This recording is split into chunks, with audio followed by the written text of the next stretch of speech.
Hay un hombre al que vi en 4 ciudades distintas, a miles de kilómetros de distancia, en la misma semana.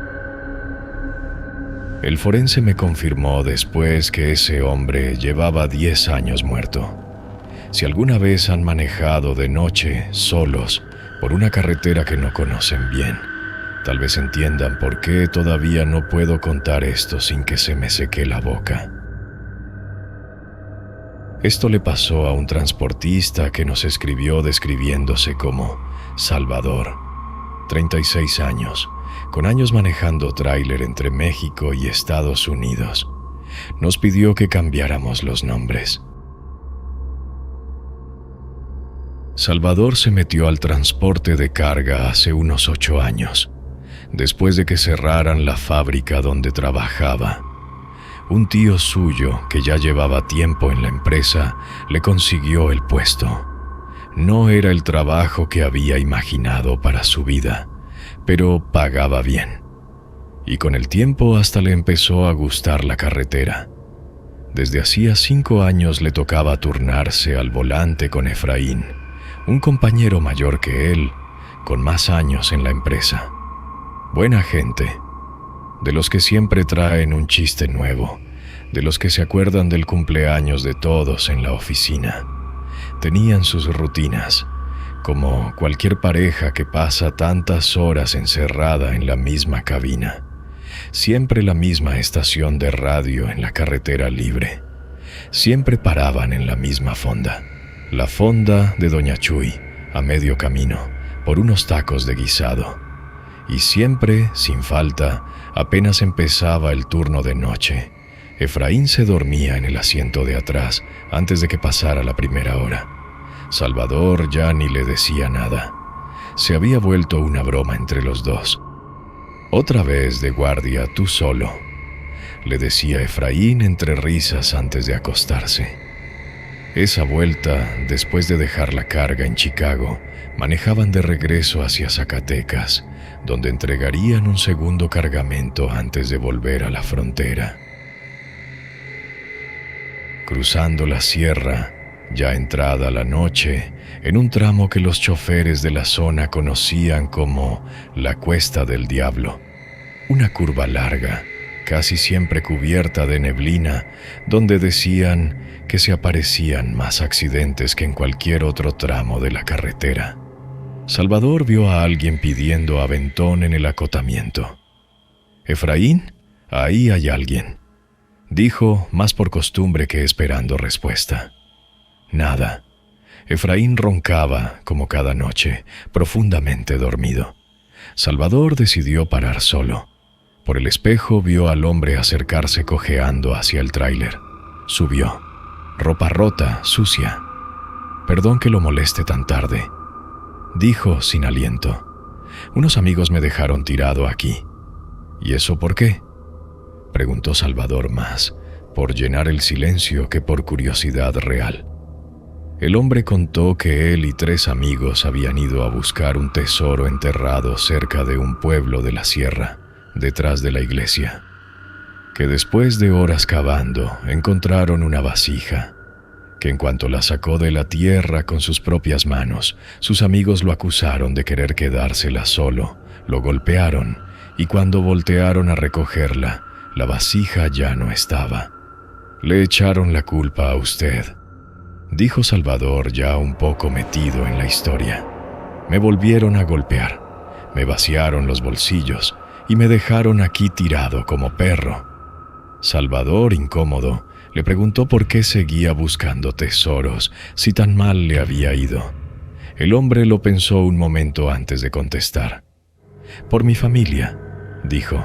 «Casa, renta, hijos, uno arriesga lo que sea por darles algo mejor. Usted debe entender eso. ¿No maneja también por lo mismo?». Salvador no supo qué contestar.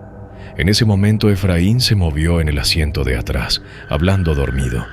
Salvador volteó un segundo a verlo, cuando volvió a ver hacia el asiento del copiloto. No había nadie. La puerta seguía cerrada. El cinturón sin abrochar colgaba suelto. Salvador frenó, revisó atrás, revisó el camino. Nada. Se dijo que se había quedado dormido un segundo, que lo había soñado. Efraín seguía roncando, ajeno a todo, como siempre. Días después, revisando la memoria de la cámara del tablero, la que la empresa exigía tener siempre encendida, Salvador encontró la grabación de esa noche. Ahí estaba él, deteniéndose en el acotamiento, la puerta abriéndose. Y ahí estaba él también, minutos después, volteando hacia el asiento del copiloto, moviendo los labios, claramente hablando con alguien. El asiento en todo momento aparece completamente vacío. Llegaron a Zacatecas, entregaron la carga. Los días siguientes, Salvador empezó a ver al mismo hombre, siempre de lejos, siempre pidiendo aventón, en tramos de carretera completamente distintos, una vez en Coahuila, otra en Texas, otra ya de regreso en la sierra. Si alguna vez han manejado de noche, sabrán que uno empieza a ver formas donde no hay nada. Un poste, un arbusto, las luces de otro carro. Salvador se repetía eso cada vez, y cada vez le costaba más creérselo. No se lo contó a nadie. Cada vez que lo veía, aceleraba y seguía de largo. Una noche, ya en su casa entre viajes, Salvador se despertó de golpe. Sintió que alguien lo observaba desde atrás. Volteó. Ahí estaba el hombre, de pie junto a la cama, esta vez con sangre escurriendo desde algún punto de la cabeza, la piel del rostro amoratada, hinchada. Salvador, sin poder moverse, alcanzó a preguntarle quién era. «Sácame de ahí», dijo el hombre con la voz quebrada. «Ya no aguanto más». «¿Sacarlo de dónde?», logró preguntar Salvador. Antes de que el hombre pudiera contestar, Salvador sintió que alguien más entraba al cuarto. Volteó hacia la puerta un segundo. Cuando volvió a ver hacia la cama, ya no había nadie. Los días siguientes, Salvador siguió viendo al hombre en la carretera, cada vez con más frecuencia. Empezó a evitar dormir. Le costaba concentrarse manejando. Una tarde, parados en la fonda de Doña Chuy como cada vuelta, Salvador se animó a preguntarle a Efraín, casi jugando mientras revolvía su café. «Oye, ¿a ti nunca te ha pasado algo raro por la cuesta?». Efraín sonrió, como siempre que alguien le hacía una pregunta así. Abrió la boca para soltar uno de sus chistes de siempre. Y no lo terminó. Se quedó con la sonrisa a medias, la mirada fija en el plato y cambió de tema tan rápido que Salvador ni siquiera alcanzó a insistir. Notó además que Efraín ya no era el mismo. El compañero que siempre traía un chiste nuevo se había vuelto callado. Se irritaba por cualquier cosa.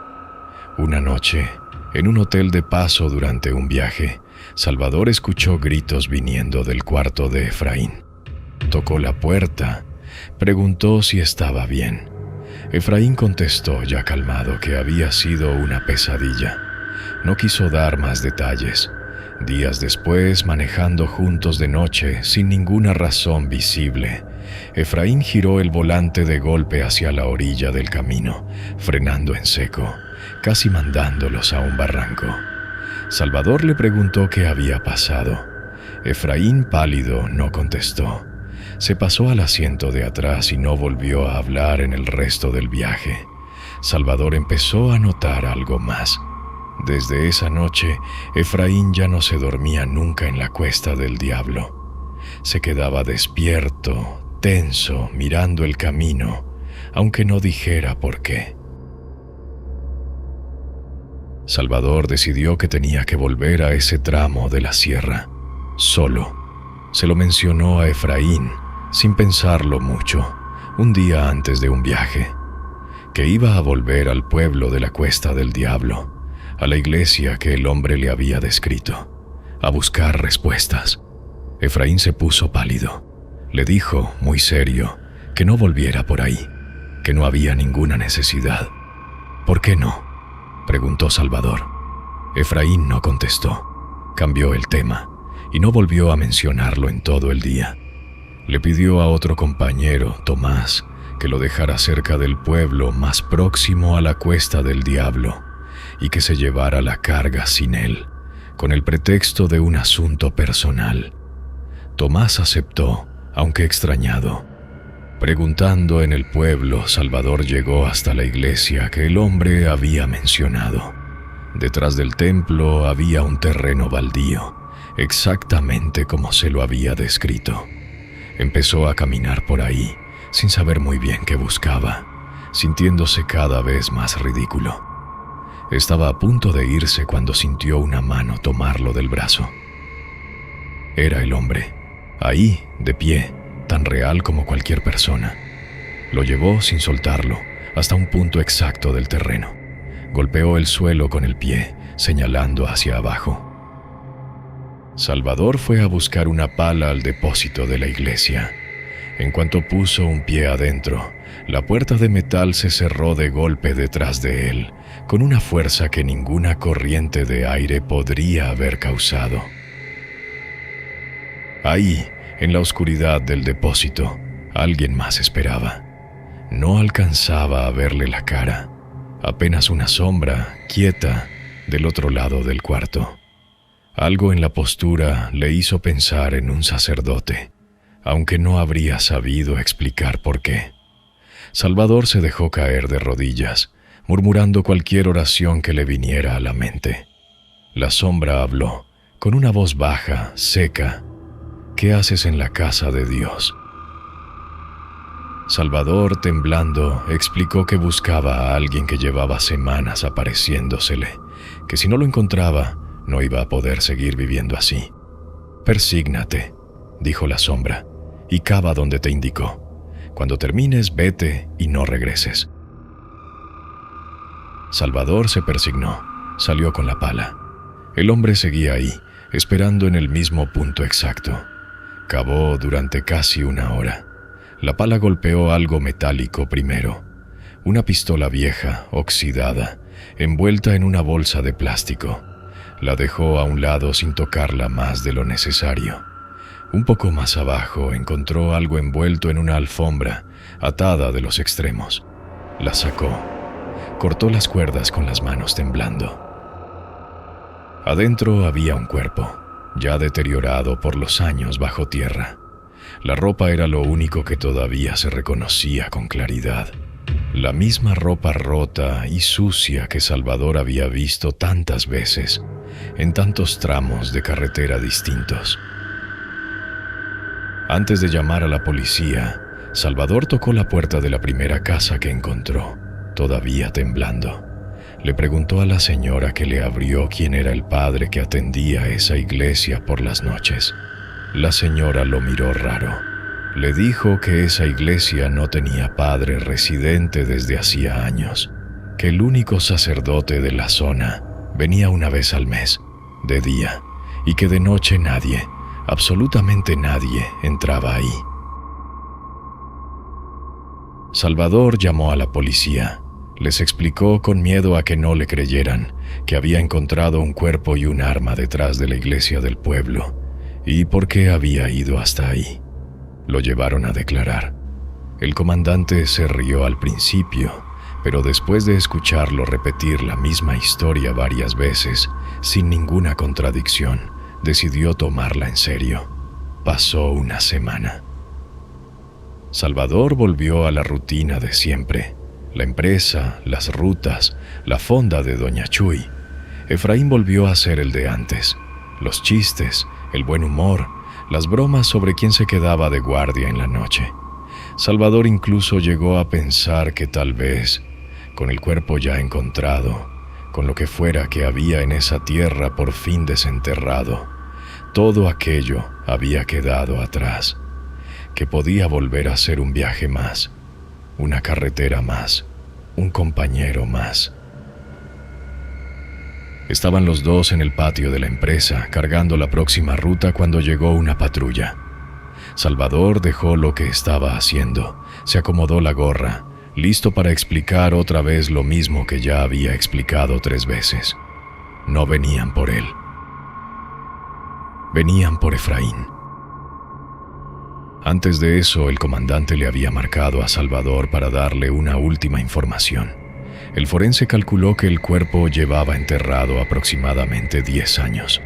En la comandancia, Salvador se enteró de la historia completa. 10 años atrás, Efraín había ido a buscar un tesoro con un grupo de amigos cerca de ese mismo pueblo.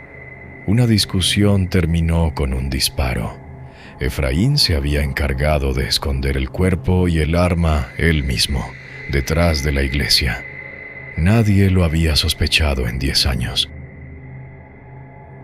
Salvador entendió en ese momento que llevaba meses viajando, comiendo, durmiendo en hoteles de paso, al lado del hombre que había matado a quien tanto tiempo llevaba apareciéndosele en la carretera. Pensó en todas esas noches en las que Efraín se quedaba dormido apenas arrancaban, en la Cuesta del Diablo, en la fonda de Doña Chuy, en los chistes, en los cumpleaños. Ustedes habrían notado algo raro en un compañero así. Salvador dice que él no notó nada, nunca.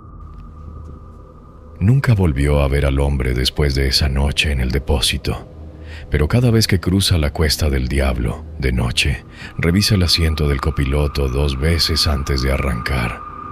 Y aunque ya tiene un compañero nuevo, dice que todavía le cuesta quedarse dormido tan fácil como Efraín siempre lo hacía. Si llegaste hasta aquí, ya eres parte de Susurros.